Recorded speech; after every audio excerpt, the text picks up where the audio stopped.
Hi, guys, and welcome back to the Average Pundits podcast. A very different Average Pundits podcast, something new, something shiny. We have been working tirelessly over the last few weeks on a rebrand. We're looking at new logos, we're looking at new intros, we're looking at new intro music. We've got a lot of interesting stuff in the pipeline coming out for you in future episodes. Today, we've got an extremely good topic. We're going to be looking into the most updated transfer rumours. As always, at the moment, we are currently waiting for the Premier League to restart, but the transfers are never ending. The rumours are coming in hot. So we want to know what you guys think of the new intro stuff. So please let us know on our Instagram, on our Twitter, YouTube, on our business email. We will give you all of the links to those, as always, at the end of the podcast. But first things first, I am introducing my co-host, Reese. How you doing, Reese? Hello, I'm very good. This whole rebrand is kind of brought up my spirits in a time of need with the whole pandemic and isolation. So, we need to, this rebrand does make us look a bit more professional. It will drive us forward, and I can't wait for you guys to see what we have in store for you guys next. We keep evolving as a podcast, and I think this is just going to be something that brings us to the next level.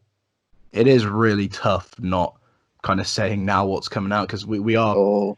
we're extremely happy with how it's gone. We've been doing some prodding and prying and it's something we've definitely been aiming for. So keep in tune for the future episodes. I think Shall we give them a little teaser, or you can give them something. Or you can give them something. let's just say we are prodding around for a couple guests to come on, and very high profile guests, might I say the least. So stay tuned to the podcast and make sure that you follow us on all of our social medias for any updates. And yeah, let's get into the main topic then, Joe. Yeah, I think that's fair. That's just enough to kind of put a little bit in the atmosphere at the moment. But yeah, as I said earlier, we do have a really interesting topic at the moment. If you guys aren't familiar with some of the headlines which are going around today, reported on big sources like BBC, on Sky, we're going to have a little bit of a breakdown of them, and we're going to see what we're saying about them, see what it would mean for the clubs that are trying to bring these players in. And there's a couple of other interesting rumours going around there at the moment. But on to the leading story we're going to be talking about on this podcast. ESPN reported this morning that a new team have come into the race to sign the RB Leipzig striker Timo Werner, and that is Chelsea. They have at the moment inquired about the availability of the striker, and at the moment we're all kind of familiar of his situation. It's looking like he is going to move on and get another challenge. At the moment, Liverpool, I think, have been the most prominent team. There's been definitely quite a few other Premier League clubs interested, but most of the rumours at the moment are linking him with a move to Merseyside.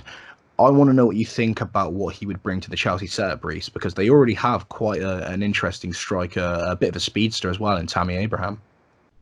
Um, I mean, Tammy Abraham has been firing on all cylinders this season. I mean, I think he picked up a knock mid-season, and that kind of halted his progress in the Chelsea lineup. Uh, Timo Werner would bring a lot to this team, especially with the transfer ban being last season and not being able to bring anyone in, which is a shock for Chelsea fans within the last 15 years since Abramovich took over and put a lot of money into the club. So I think Werner would be a big a big player for them to bring in.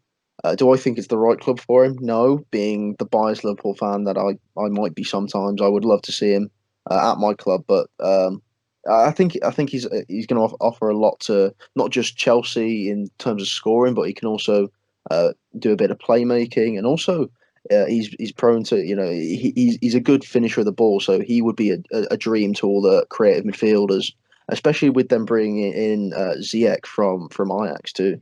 Yeah, I mean, I think a lot of people forget that that's already done. I mean, that's a really exciting signing to bring in. I think we've mentioned that in a couple of podcasts prior. But at the moment, Timo Werner is currently on 29 appearances in the Bundesliga, and of 28 of those he started, he's had 25 goals and 7 assists. That is an absolutely phenomenal output for such a good player. 100% at the moment, Timo Werner, Robert Lewandowski, and Erling Haaland are the names which are being thrown around the striker pit in the Bundesliga. All three very, very highly respected strikers. But with Timo Werner looking so ready to move on, I can definitely see how he would benefit Chelsea. But like you said, I don't know if he necessarily is the best fit, to go there. I'd argue maybe the same with Liverpool, since that, I mean, the front three, I mean, if it's not broken, why try and fix it? Because, I mean, Liverpool's front three, we all know at the moment is absolutely deadly, and it has been deadly for the past, couple of seasons, 100%.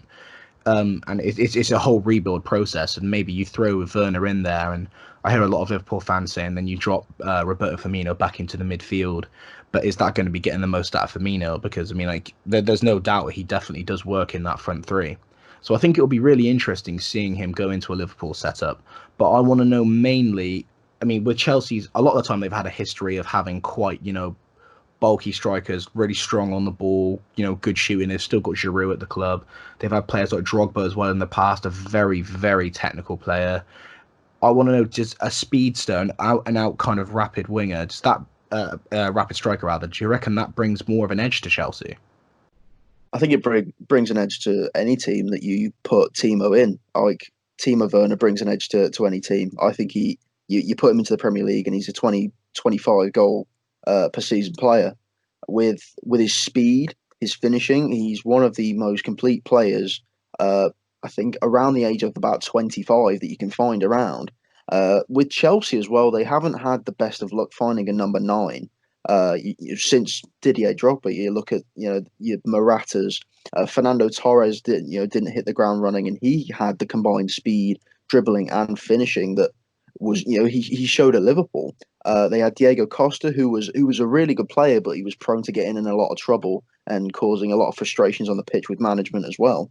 They finally struck gold with Tammy Abraham, so maybe the dynamic between those is going to be a bit of a clash, or maybe they can play off each other. One can run in behind, and the other one can hold the ball up. So, if this was to go through to Chelsea, I think it would be very exciting times again, and we could see them challenge for the title once again.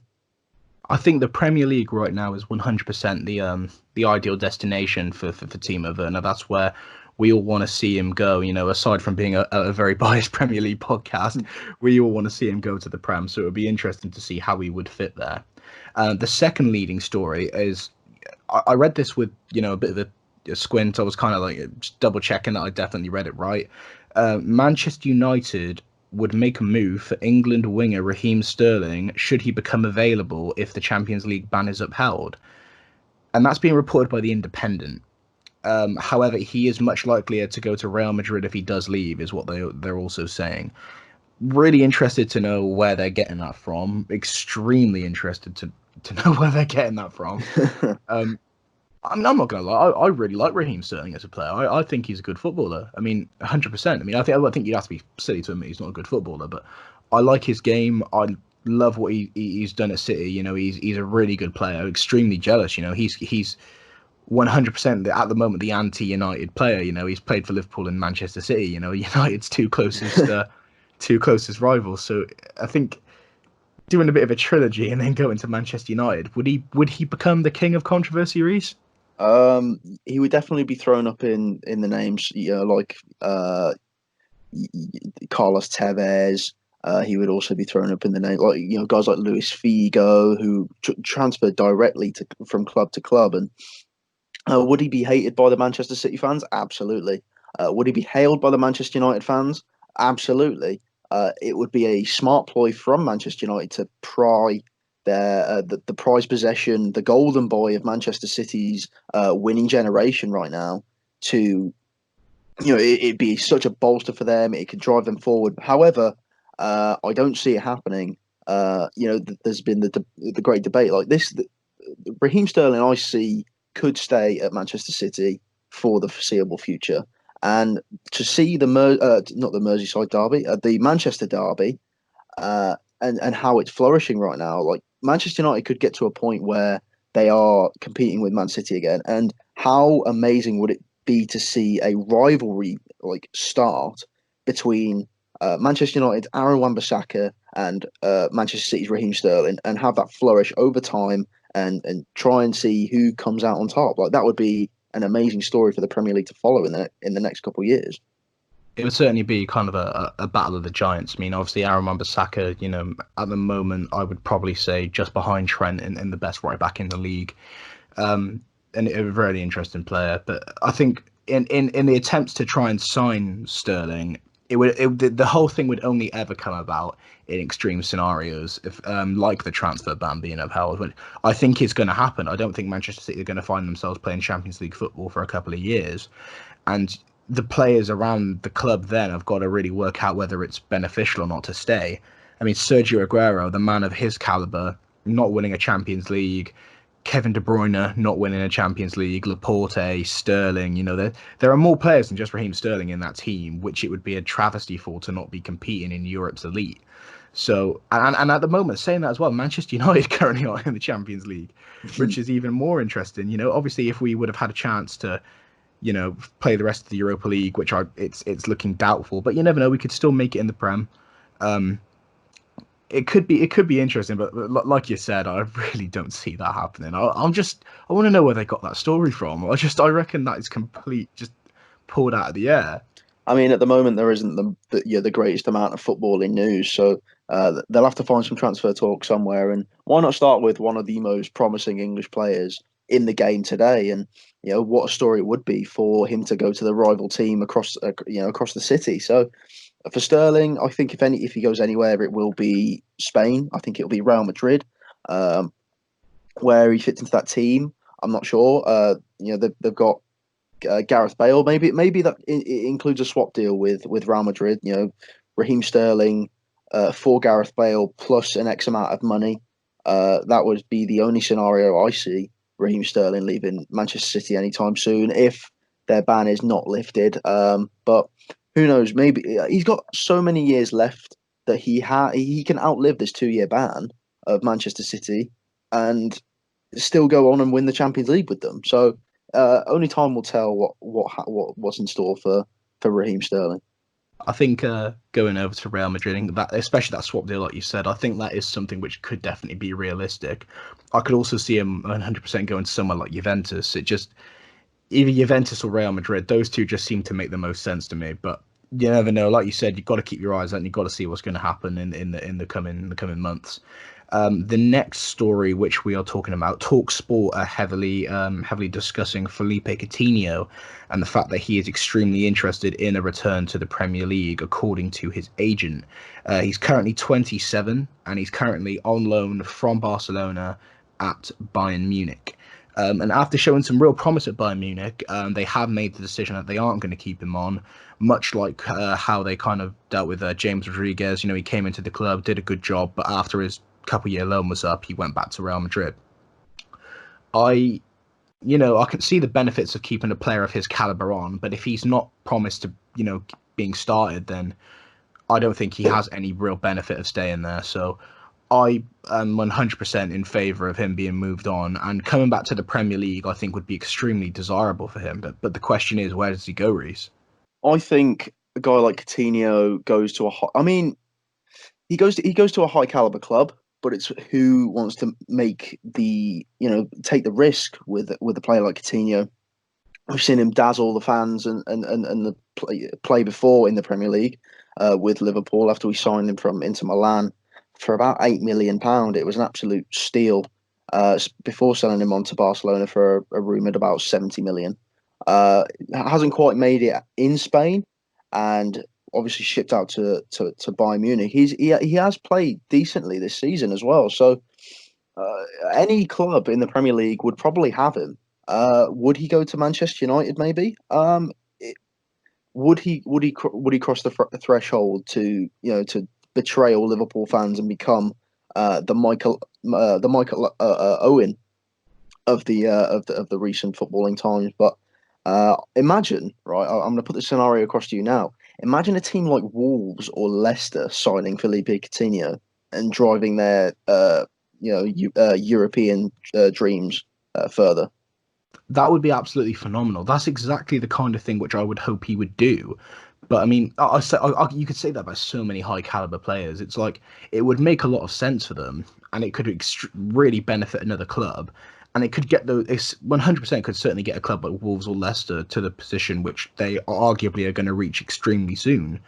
But it's just whether the player can put maybe ego and reputation aside, take a risk, take a leap of faith, and go and and try and revamp their career in another way. At the moment, Coutinho's had 22 starts in the Bundesliga. 22 appearances in the Bundesliga and 15 starts, and he has scored 8 goals and had 6 assists. I mean, in 15 starts, 8 goals and 6 assists isn't terrible. That's a pretty good output for a creative midfielder slash winger. So, and like you said, we've seen him do it in the Premier League before. The move to Barcelona, 100% Liverpool got the best out of that. I mean, they got a ton of money, which they used to revamp the team in the best way possible. They didn't really look like they missed him, considering how good a player he was at Liverpool.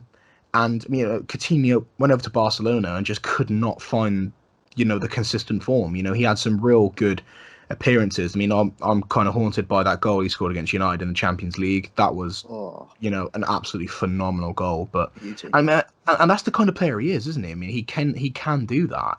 It's just, I mean, when you leave the Prem for so long, it's really naive to think you can come back and just turn it on straight away. I mean, it's not an overnight process, is it? Absolutely not. Like when you've got a guy like Coutinho, when he's on his game, when he's got it's his day, it's his game, and he can produce some absolutely outrageous goals. He can create some absolutely outrageous passes, and going in and out of defenders. You can tell when he's on his day, but like he scored some wondrous goals towards the end of his Liverpool tenure, but you could tell that he started to not enjoy it as much and he wanted to move on.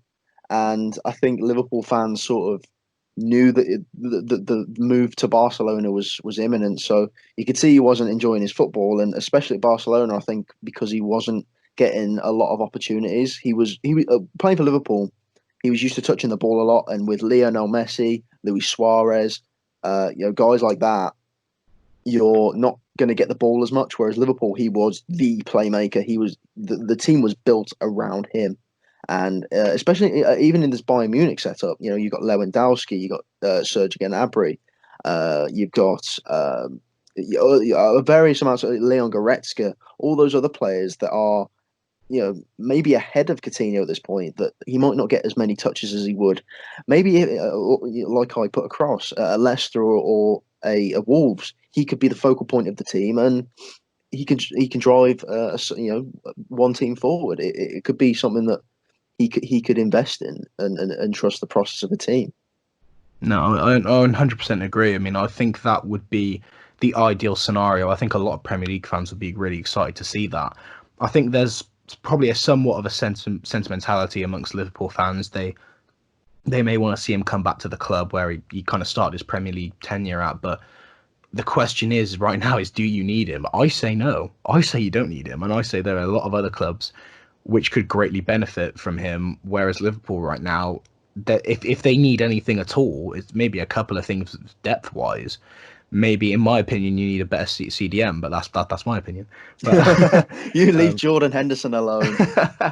but once I think Liverpool maybe do those small couple of corrections, I think that there's just no stopping them. But swiftly moving on, the next story coming out, being reported by the Mirror. Chelsea winger Willian is available on a free transfer very soon if he doesn't sign a new deal with Chelsea. And Real Madrid apparently rejected the chance to sign Willian. A bit of a weird one, it's kind of a bit of a nothing story, but a bit like rejecting the chance to sign him. But at the same time, Willian as a player being on a free transfer, I think, is a story in its own right. I think if you're looking, again, like you said with Coutinho, there are a lot of clubs which could potentially benefit from him in the Premier League, but I can also most likely, and I think the most likely option for him right now is to probably move on and maybe find a league a bit slower just to kind of extend his career to the full max. I mean, he's only 31. Yeah, like Willian has been a fantastic player for many years in the Premier League, and he's been a cult favourite at Chelsea for some time. And I know that he hasn't really found the greatest of form at the moment, but he's still he can still run the wings. He can still he's a free kick specialist. Like a lot of people forget, like the people bring up the names of guys like James Maddison, and Willian is forgotten to be a really good free kick, set piece taker. So William could be a great asset for anyone. Um, I could see, like, it's like you say, like I said before with Coutinho, but maybe on a smaller scale. I know the reports have come out that the Newcastle takeover is less likely to happen, and I mean, if it was going to happen, I would say that Willian could be a player for them. But I mean, I could see Willian going to a club like I don't know, Everton, or or the Wolves or a Leicester. Is someone that's willing to compete, or maybe he does go abroad, finds his place in the MLS, or I wouldn't be surprised if he turned got a contract offered to him from China. I think Willian could be a player for moving over there. It seems very likely, a lot of wingers, especially, Brazilian players as well. There's been a lot of players in recent times like Hulk, Alex Teixeira. I think of quite a few of the Shakhtar Oscar. players have found their way over there. Oscar, I mean, that is a prime example. Like so many of the Brazilian players have found their way over there. So you never know; it could potentially happen. I mean, at the moment, at the all-time Premier League record for Willian, he's actually had 226 appearances in the league, which is really really impressive. And 33 goals and 31 assists. So not bad at all. For how long he's been in the Premier League. I mean, fair play to him. And not to mention, he's won the Premier League twice. He won it in 2014-15 and 16-17 with Chelsea.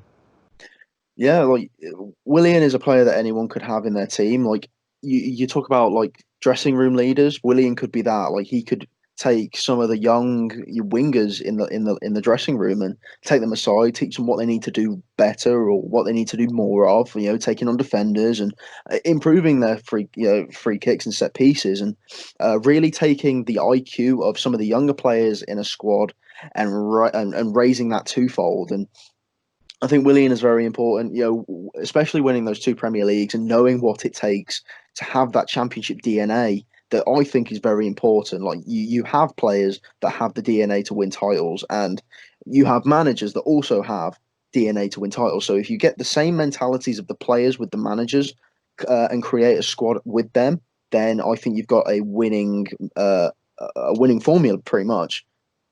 Yeah, no, I'd 100% agree. I think he's still a valuable player, and I think it'll be really interesting to see what he does with his career. Again, moving on, we now have a story from Juventus and Chelsea, two very big clubs.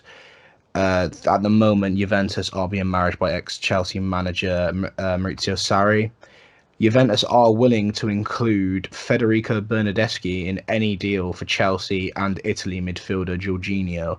Now, I knew that Jorginho was being looked at by Juventus, and I think it would be an absolutely great move for him to go there. They've got a lot of midfielders, obviously not talking too much about Juventus, but they've got a lot of midfielders over there. But I think he was doing so well in the Serie A before at Napoli. I think he would do an extremely good job moving over to Juventus. Now, on the flip side, Chelsea getting Bernardeschi, I won't lie to you, I don't know too much about Bernardeschi as a player. I mean, I have seen him on the pitch on European nights, but there isn't too much I could tell you about him. I'm not sure how much he offers Chelsea. I mean, what do you think? Um, well, Bernardeschi is kind of like he's a decent player. He's okay, but not something that not something I think Chelsea need.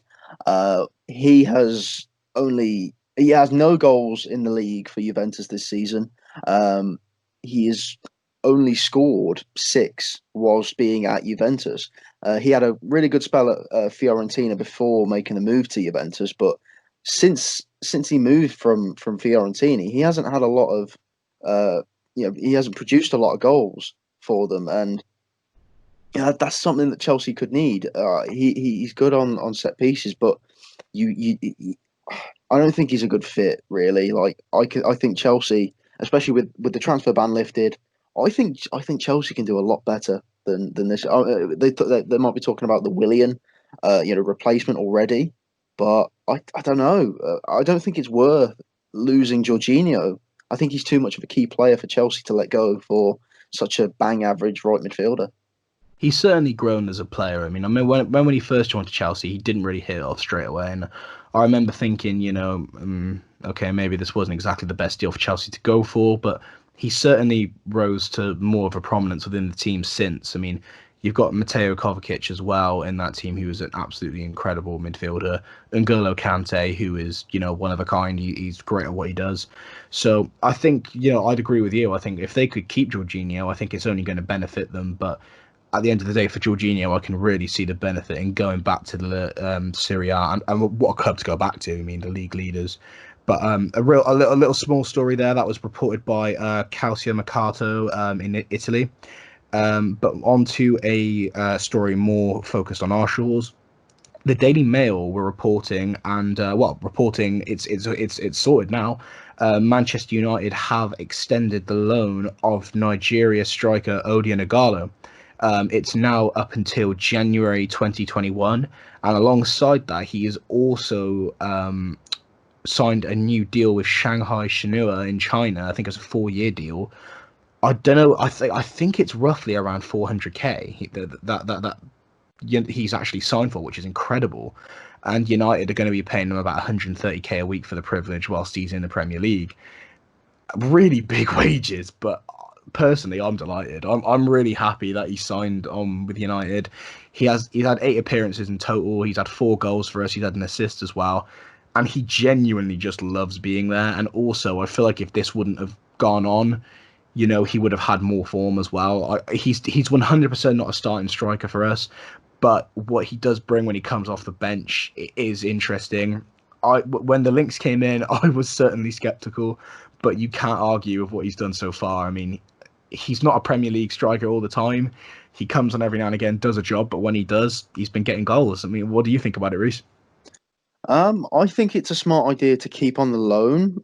Whether Manchester United want to sign him eventually, it could be a fact of, I mean, a lot of people were saying at the beginning of Xherdan Shaqiri's tenure with Liverpool that he would look at Jurgen Klopp as a figure and be like, "Oh my God, I'm playing for this amazing manager and I'm playing for this huge club." I think Ighalo, I think has he referenced being a Manchester United fan at all, or it being his dream to be a Manchester United Yeah, player? yeah, massively. He was a boyhood United fan. He's 100%. I think that's why a lot of. I was actually asked the other day by a Liverpool fan, but said why do United fans love him so much? I mean, I can't speak for any and all United fans, but I just think it's when you can tell when a player wants to be at your club and wants to really really play for the club, and all of his interviews, he's so positive. He's a happy guy. All he wants to do is play the game, and he wants to play it well.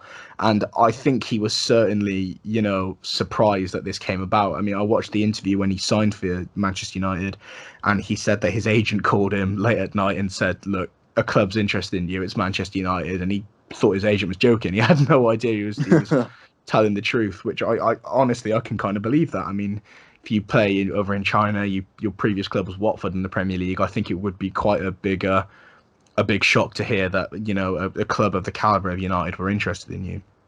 But 100%, I like him because he wants to. You could tell he wants to be there. He wants to play for the badge, and I counted him out a little bit before, and he's come in and he's done good. I say let him stay.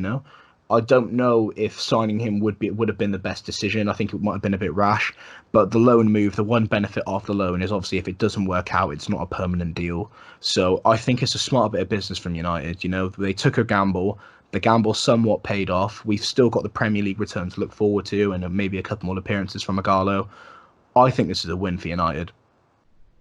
Yeah, I can see that. I can see Manchester United benefiting from this move, especially if they can't get another striker. Maybe they do sign him for a certain amount next season, and he will have to expect way less money from Manchester United. They don't have 400 grand to lob at someone that only produces in the cups. He hasn't scored in the Premier League yet. He scored 2 against Derby, 1 against Club Brugge, and the other one against Lask. So we'll have to see what he produces for Manchester United in the coming months.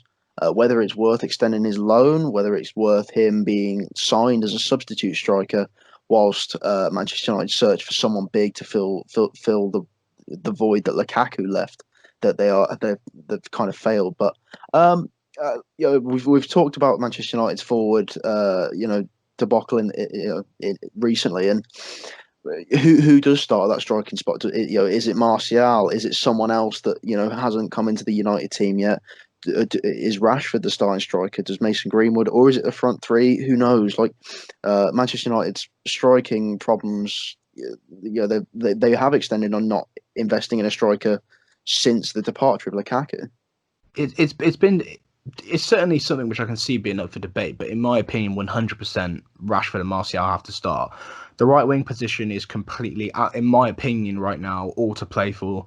Daniel James was, I think, in my opinion, a good little sign-in, but I don't think anyone expected him to be the starting player in the team. He was, a 15 million move from Swansea. I mean, it was a shocking one.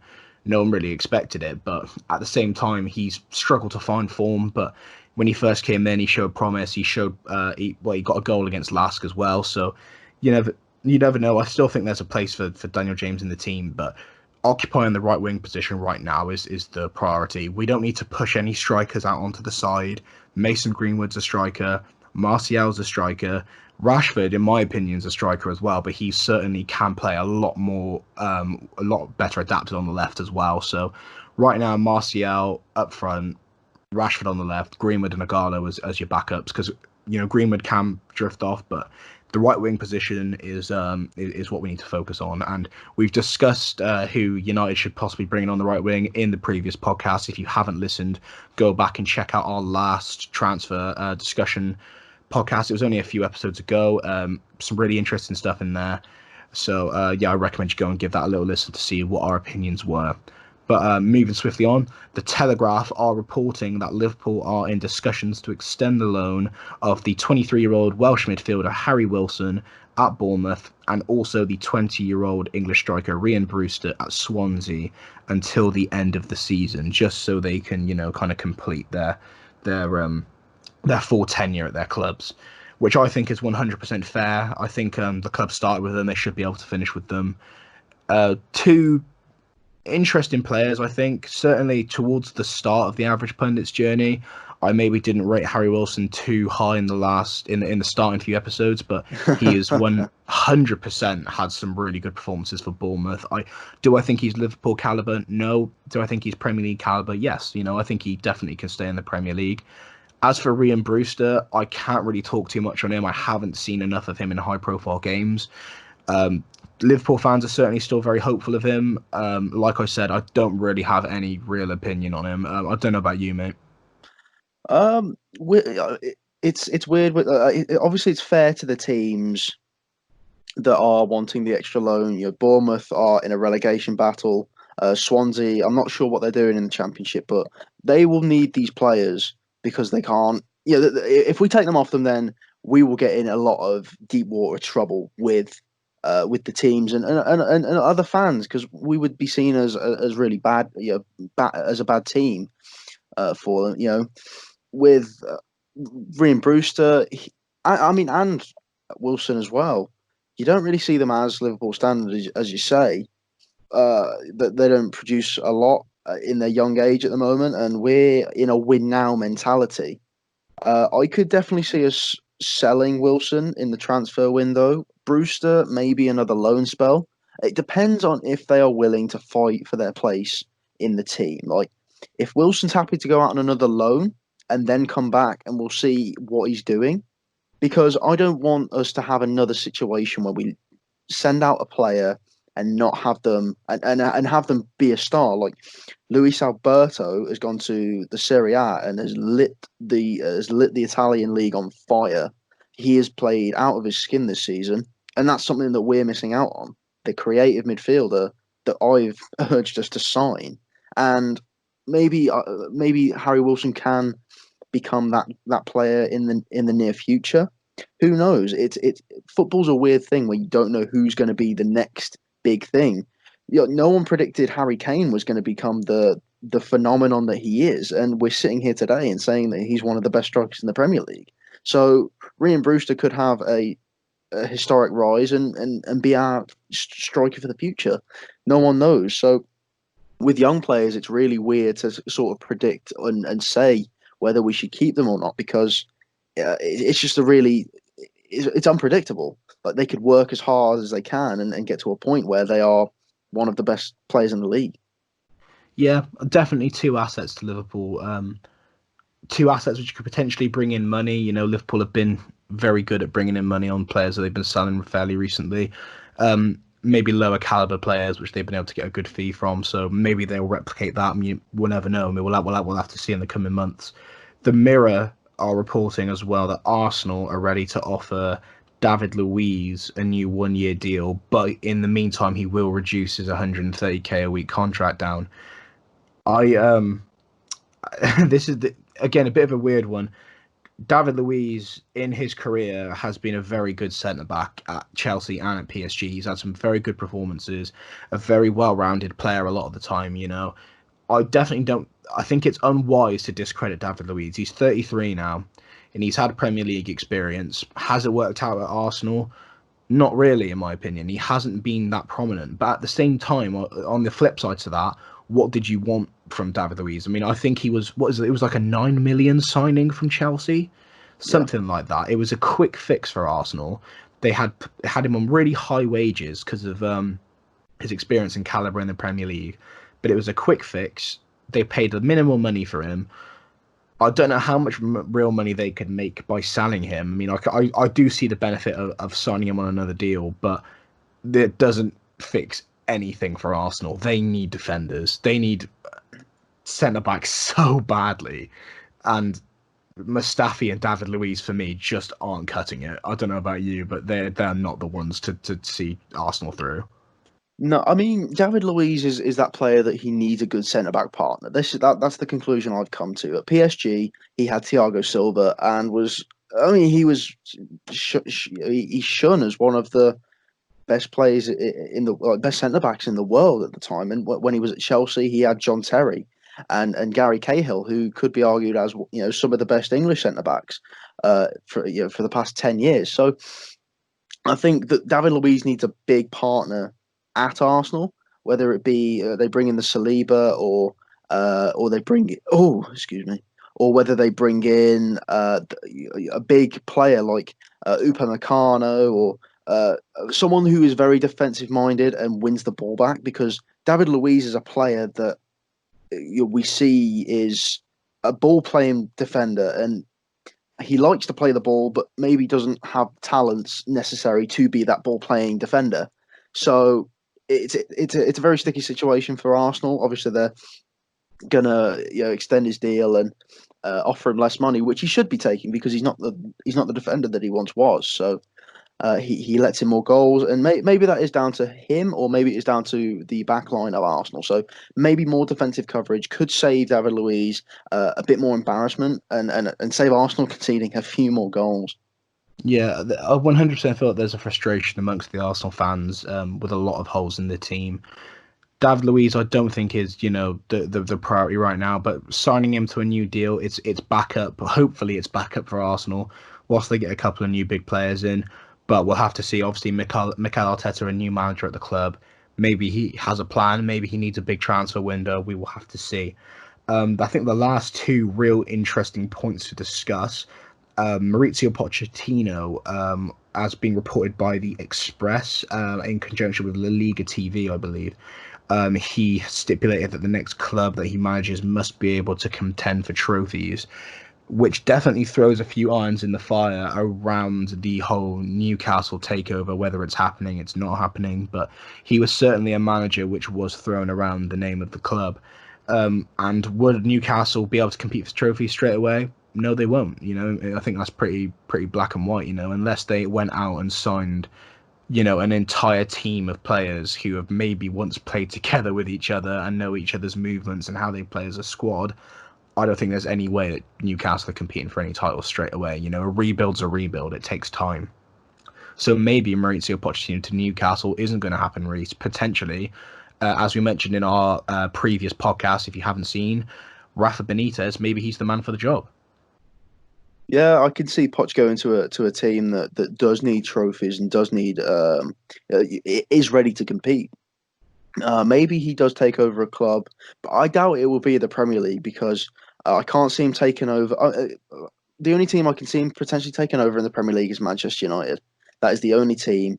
I think they have the players necessary to compete, and they have the budget to compete. And all it needs is a winning mentality and a talented manager that can help the young players rise, such as Mason Greenwood and Martial and that Brandon Williams left back to become the players that they can be. And I think Poch can be the manager to drive United forward.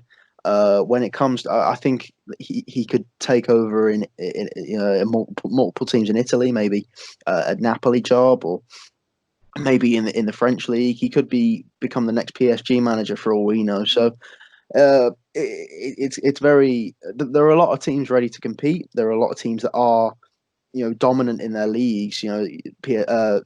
The French league is very known for being a one team league, and PSG have been the team for a while. So he could go to a number of teams that are ready to compete. It's just whether the team is then ready to execute Pochettino's dream of winning some silverware finally to get the credit. He does deserve a lot of credit.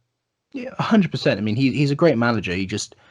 I think obviously, you can be a good manager without winning the trophies, but certainly your caliber increases when you do get the trophies. And I think that's where you become legendary. That's where you become the real kind of person to put your name on the map. So I think Maurizio Pochettino wanting that out of a club is 100%, is 100% achievable. I mean, Tottenham should have been able to give him that, with the team they had and the way they were going.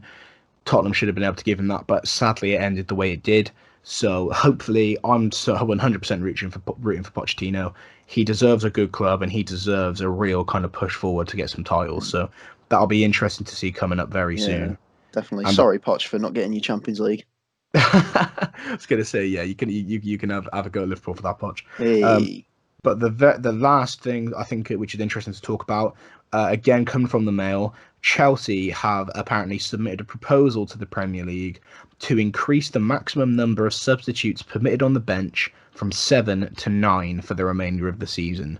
Now, that doesn't necessarily sound like a lot, only a two-player increase, and you know it's a weird one. Personally, I don't think there's too much wrong with putting this in. I can see why they do it. I can see, you want more players to be fit and flying, especially in the midst of the pandemic and stuff like that. But obviously, on the flip side, tests are going to be conducted for these players, we're hoping, and so player safety is going to be paramount. It's just, maybe it's Chelsea's way of making sure they can get as many players, playing opportunities as possible for the remainder of the season. I don't know what you think about this one. It's an interesting one from Chelsea, a bit of an interesting angle. yeah, I mean, with the spreading of the virus, it's sort of, the Premier League is going to prioritize the health and the nature of the game when it does return. So Chelsea are well within their rights to request this. It's whether the other teams want to get involved, and I guess they'll have to have a majority vote on whether they do want to have this take place and have 9 people on the bench. It's just they have more to select from off the bench. I think that this doesn't really make sense unless they also put in a request to have more substitutions, and that could be because this then stops the amount of contact that certain players on the pitch then have with the opposition's players. So you have rapid substitutions, maybe, but uh, that could then end up with a lot more of spreading of this virus if it goes undetected. There's no symptoms, or if a test comes back as inconclusive, maybe they have to go out and perform. And then you've got multiple worries about players on teams, and maybe a whole team having to be quarantined and not being able to play the rest of the season, and that could give some teams a unfair advantage or unfair disadvantage. So we'll have to see in the coming weeks what does come out about this news. But Chelsea are definitely within their rights to put in this request. Yeah, I think so as well. I don't think it causes that much harm. I think it's pretty inoffensive. Whether the Premier League grant it or not is a different story. But I think it could benefit a lot of clubs. It just gives a couple more options just for the remainder of the season. Um, it's all to see in the coming in the coming months and everything. In the coming, well, more or less the coming weeks. You know, we are very fastly approaching the Premier League return. Is it the 15th we're looking at? June the 15th? Around about, I think it's the middle of June. I'll say that. I think it's around the middle of June. So, I we could probably safely say that we are both extremely excited for football to return. I've been watching all of the Bundesliga games that I can whilst that's been on, and I can't wait to see my team come back and start firing in a couple games, winning the Premier League. Cough, cough. It's definitely an exciting time. You know, the return to the Premier League is what we've all been wanting. Obviously, spirits are still, a bit low at the moment. A lot of stuff's going on in the world, so hopefully, a return to football is a brief, maybe a brief look at something a bit more positive. So, we are 100% looking forward to seeing the Premier League return. And thank you guys for watching this week's episode of the podcast. The support we've been getting recently on it has been extremely beneficial to us. You know, it's been awesome to see. And obviously with this new revamp as well, like I mentioned before, please do get in contact with us on all of our social media platforms, because we do value the feedback. I mean, we want to know what you guys think. And this is like we said earlier in the podcast, Reese, we do have some exciting stuff coming out. Absolutely. So stay tuned to our social medias on Twitter at Pundits Average, on our Instagram at Average Pundits, and our Facebook, The Average Pundits. We have some extremely exciting topics to come, debates, potential guests and interviews.